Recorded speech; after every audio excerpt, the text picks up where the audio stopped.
Hi, folks. This video is on the key characters of Zosima and his brother Markel. What I want you to do is pause your videos now and try to answer this question. Which of these other characters is Zosima most like? Which of the Karamazov brothers or one of the other folks from the story? So pause your videos and see if you can make sense of Zosima's backstory so that you can understand what its function is supposed to be in Dostoevsky's novel. Okay, that was your chance to pause your videos. So what I'm hoping you notice is that Zosima and his story is incredibly like Dmitry Karamazov in many ways. One of them, they both end up in the military. They're both wild and cruel individuals. You know, Dmitry, at the point where the movie picks up, when he's meeting Katya for the first time, or one of the first times, is, full of himself. He's wild and debaucherous. He's full of bravado. At the same time, he sort of recognizes he has a sense of morality and nobility, but he completely acts in this wild and youthful way. So this is exactly what we see from Zosima's backstory, which might have been a total surprise because he's just the saintly monk, at least in the current events in the chronology of the novel. Furthermore, what happens with Zosima is he has this experience where he then ends up confessing his guilt in a very public manner. So he challenges another man to a duel, which is precisely what the sort of thing Dmitry would do. Remember, Dmitry even owns a pair of dueling pistols that he had to hawk at the pawn shop.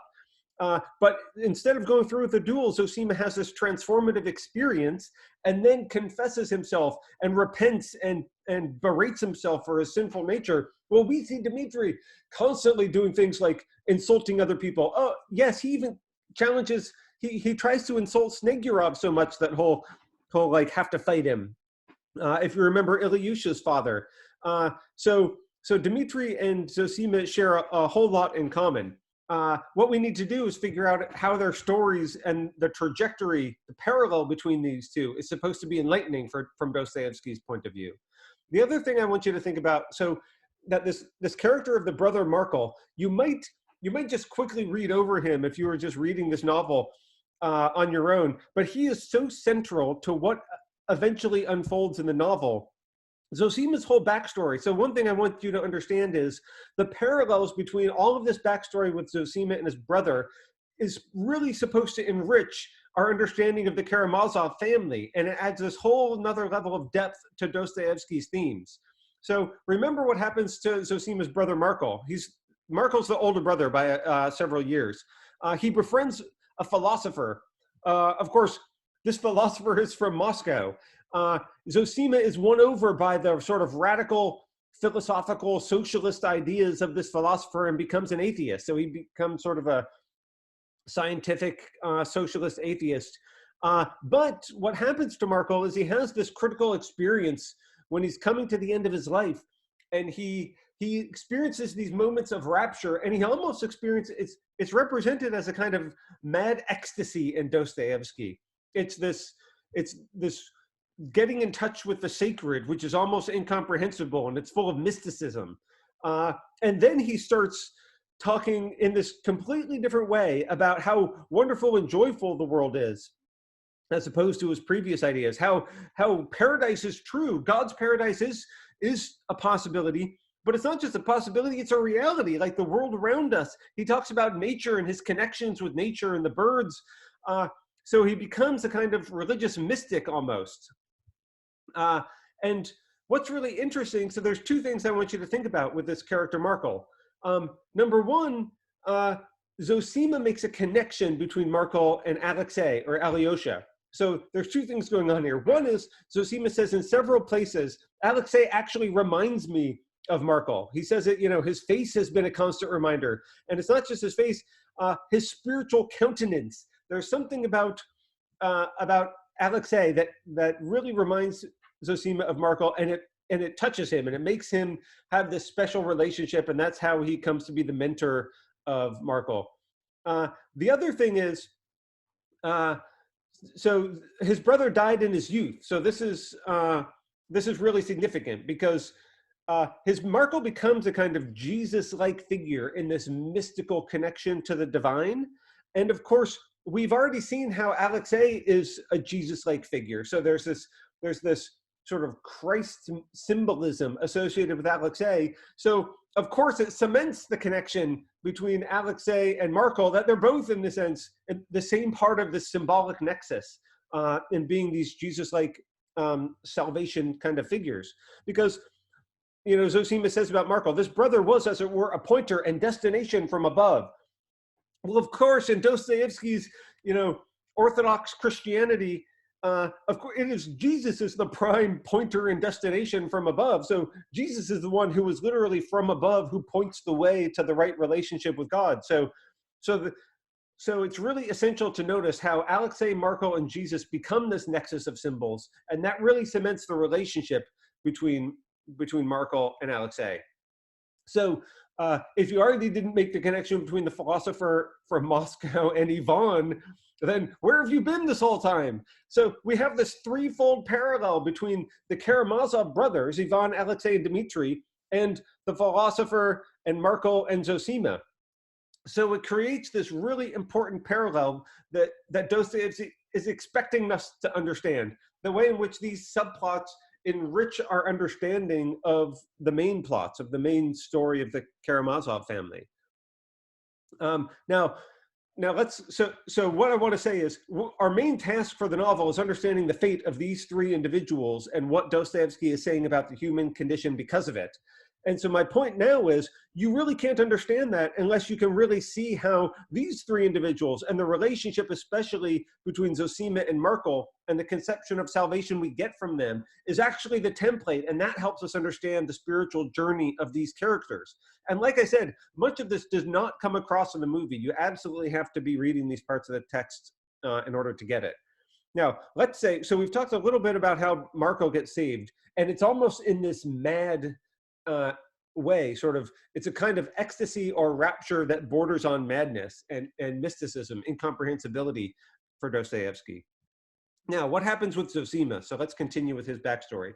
Of course, he acts like a total rogue, doing something very Dmitri-like. He ends up beating a servant. And then, interestingly, that he changes, he has this sort of personal awakening because of it. He berates himself. And what he does, the key thing that helps him make the connection, is he remembers his brother Markel. And this is his transformative moment. He sort of breaks down into tears, and he is forever changed after this experience. So it's a combination of doing something horrific, understanding how terrible he is, admitting his sinful or insect earthly side, his lust and terrible side, while at the same time having this connection to his brother, which allows him to suffer in the redemptive sort of way, and then grow as a result of it, and end up getting saved. So he then becomes a saintly figure. He devotes himself to the life in the monastery. He publicly repents. And notice what happens with his regimen, the military regimen, when he publicly repents. They're going to treat him, you know, they think he has shamed the regimen, that he's an outcast. But then eventually he sort of redeems himself. Once they learn that he didn't just do it out of cowardliness, but he has become a man of God, they all sort of forgive him, and it totally changes his social stature when he has this public moment, and this when his spiritual transformation, this inner thing, actually becomes outward, and it reconditions all of his social relationships to the various folks around him. So what you have to understand from Dostoevsky's conception of how human authenticity, how salvation works for him in this sort of metaphorical version, is it's a kind of chain reaction. It's a connection to other people that allows us to be saved. And we see this, the first link in the chain is the way in which Zosima has these memories of his brother Markel that allows him to go through this transformative experience and suffer in the right way, and then become saved himself. So this is like the first link in the chain.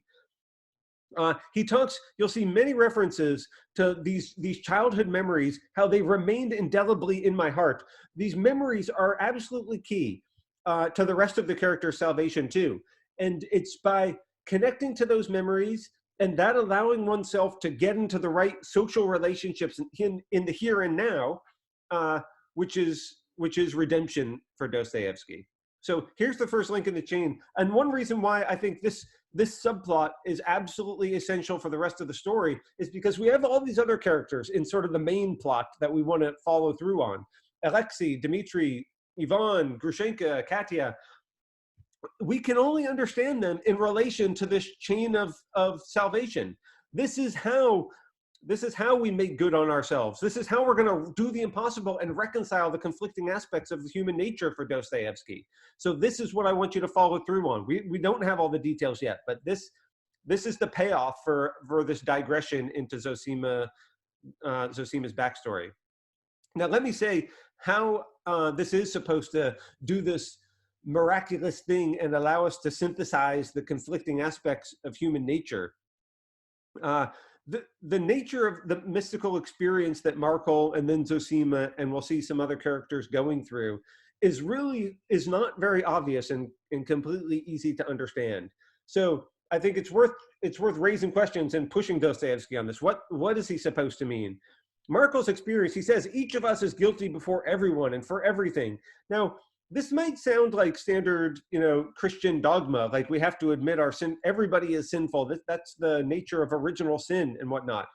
But how is each of us guilty before everyone and everything? I don't think that necessarily follows. And in some places, he actually says we're all guilty for all. Like I'm just as guilty for somebody else's misdeeds. And that's not necessarily just straightforward. That's not really what the standard Christian dogma is. So there is something mystical about this experience. And one thing I want you to notice that it's connected to is these experiences of nature in a completely transformed way. So he says, there was so much of God's glory around me, God's trees, or birds, trees, meadows, sky. So this connection between the spiritual and nature is really essential for Dostoevsky's worldview.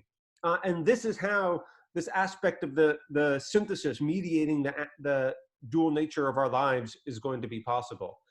So really on Dostoevsky's view, two things are essential to heal our own souls, as one of the characters, I think Dmitri actually literally says he needs to heal his soul.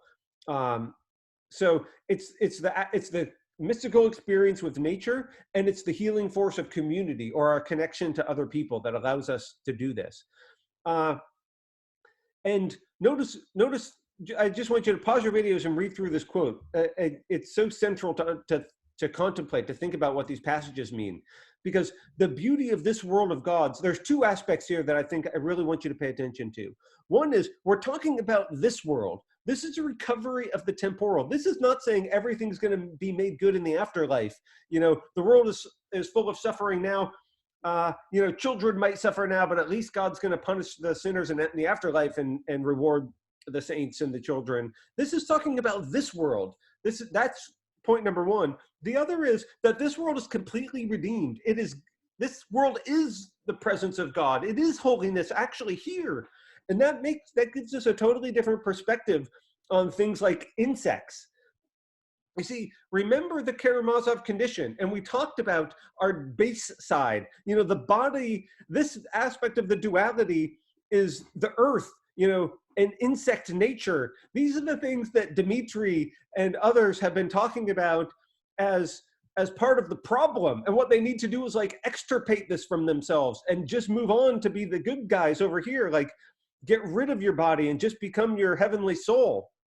Whereas Dostoevsky is telling us something quite different.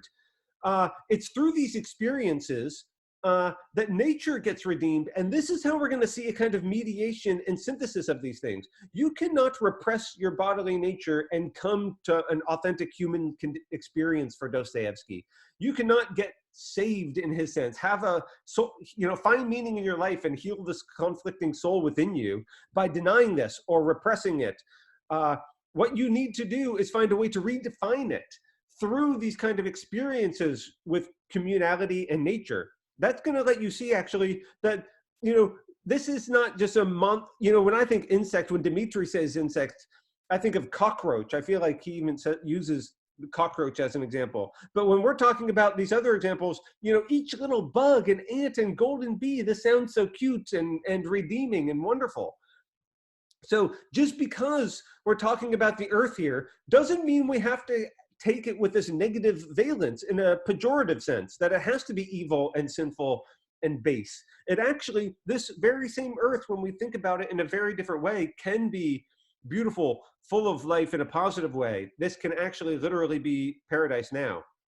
Now, how to explain how this transformed experience is possible, this redefinition of the body, because only once redefined can it be unified and synthesized with the soul. Well, it is a kind of, it's, Dostoevsky says in many places, it's the kind of thing you just have to feel it. The characters say, like, I don't know if I can explain it, but I can feel it. You have to have this experience of the sacred, however that happens. And there's many ways in which we can experience sacred in our lives. And this is the way in which actually Dostoevsky can really deeply speak to a modern audience, because the way in which he's thinking about the sacred in the 1800s in Russia, in Eastern Orthodox Christianity, might be very different than the way we think of it today, you know, maybe living in Seattle in the 2000s. But this kind of experience of something bigger than yourself, and it's an experience that borders on ecstasy that we can get through human community. I think there's many ways in which contemporary psychology and the mechanisms we see in our secular world for fulfilling our relationship to the sacred through social experiences, like people going to raves and having a kind of ecstatic experience in a community, or going to mass sporting events, or I really think musical concerts are the kind of thing that speaks to this in a very deep way. Dostoevsky thinks you need that to understand how to redefine your conception of nature, so that you can come to a whole self within you, and you can unify these conflicting parts of yourself. So, okay, I started going off on this tangent about modern life, because really the relationship between the sacred and religion and secularization or modernity is incredibly important for Dostoevsky. You might have noticed many references to science. These often come up with Ivan, and they're associated with like the big city, like Moscow, and the intelligentsia, you know, the academics and intellectuals. But Dostoevsky's view of this is very complicated, though. What he is not preaching is a rejection of secularization or a rejection of science and a retreat to like medieval anti-scientific religious fundamentalism. That's not his view at all. And I'll speak to this in later videos. But what I do want you to think is there's a trend associated with modernity and secularization, and this is what he wants to indict. So just read these passages and think about what he's talking about here. Everyone now strives most of all to separate his person, wishing experience for the fullness of life within himself. We're all separated into units, secluded in their own holes, hiding themselves. You know, this really, I mean, he's talking about modernity in 1880, but it's amazing. I think this really speaks to modernity in 2020, or, you know, the modern day, the kind of experiences we're confronting now. You know, he wasn't thinking of all of us just looking at our iPhones instead of talking with our friends, but there's a way in which this separated into units is even more tempting and made problematic by the way in which we relate so essentially to technology now. So what does this make you think of? Of course, the answer I'm looking for is Ivan. I'm hoping you can see how Ivan separating himself from others, not accepting responsibility, always wanting to be self-sufficient. He never wants to owe people money. Contrast that with Dmitri. At one point in the novel, Dmitri says, I feel like I have never gone a day in my life without owing somebody something. Dmitri is forever indebted, and Ivan can't accept debt, because debt is part of this relatedness to others, and it is acknowledgments of our need for redemption and what we owe to others. Debts literally are what you owe to others, and that is what Ivan has always tried to resist in his life. He is the one who really separates himself from others, and then struggles to actually find meaningful human relationships. And his working out of the human condition then is one that doesn't meet a really wonderful fate at the end of the novel. Okay. So let me say the contrast between Zosima and Markel, what we're talking about in this video, and Ivan is supposed to be loom large here for us. There's ways in which they're not total opposites. There's some commonality, like, you know, Zosima and Markel both, it talks about their love of children and their recognition of the suffering in the world. And I think there's no way Dostoevsky is not realizing and making and intending us to pick up on the fact that these are really carefully paralleling the things that Ivan talks about in Rebellion and the Grand Inquisitor. If you doubt me, then just keep reading what follows right after this section. So their next reading in the class, and all doubt will be gone. But even though they have these similarities, I didn't give you the page numbers for Ivan's, but I'm sure you won't have trouble finding them in Rebellion and Grand Inquisitor. But their reaction to these facts is completely different, diametrically opposed. Remember Ivan, he talks about how he could never love his neighbor. Humans are such terrible people.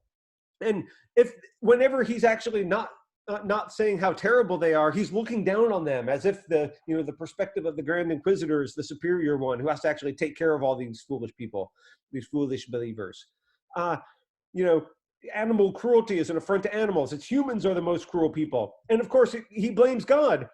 He rejects life. He says, okay, I might not commit suicide until I'm 30 or so, but by then my youth is going to be gone from me and I'll recognize full force how terrible life is. And this is his really amazing metaphor of returning the ticket. That Zosima and Markel provide a template for the diametrically opposed response. This mystical experience they go through that I think is really hard to fully make sense of, but this is the key, is we're supposed to see how it's completely the opposite of what Ivan does. This all being guilty for all, it's just a completely different perspective on this question of responsibility. What we need to do is recognize that we have a need for love and a need for healing through communal connections. That is the exact opposite of Ivan. We concede that life is wonderful. This is what Ivan's perspective on the earthly side of himself and the world makes completely impossible. But if we can come to this understanding of it in a new way, this is the way that we can find unification and make ourselves whole complete in the end. Okay, so in this video, I've been talking about this digression into the backstories of Zosima and Markel. And what I'm hoping you get already from this is the sense in which this backstory is really rich for Dostoevsky's central themes, and it's going to be absolutely essential for understanding the resolution for the novel and how Dostoevsky's philosophical position works. So hopefully this just gives you more ideas to go reread the text and find some of these connections and try to figure out what they mean. Okay, thanks.